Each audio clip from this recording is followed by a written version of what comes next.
Një mrekulli e lindur nga një gabim inxhinjeri. Kulla e Pizës, një prej po quaj monumenteve më atraktive, më të veçanta dhe më të rralla të globit.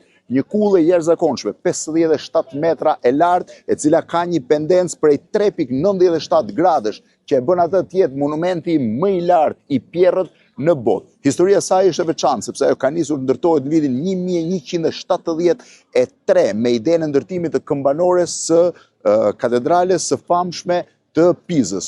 Por në vitet e para u kuptua menjëherë që kulla, për arsye të tokës së butë dhe për arsye të një mos kalkulimi, kishte filluar të ishte e shtrembur. Inxhinierët diskutuan gjatë nëse duhet shembej apo duhet vazhdon të ndërtohej. Dhe fitoi ideja e ndërtimit të saj deri në fund. Në fakt, pati një debat shumë gjatë në Itali nëse kulla e Pizës do arrinte të rezistonte viteve apo jo do të shembej.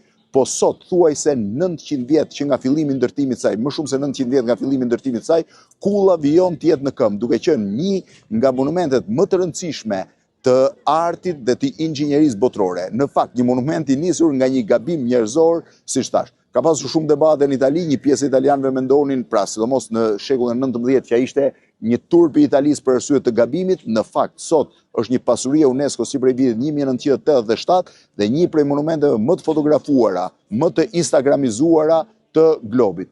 Kulla e Pizës ose këmbanoria e katedrales në kampin, në fushën e mrekullive në Piza.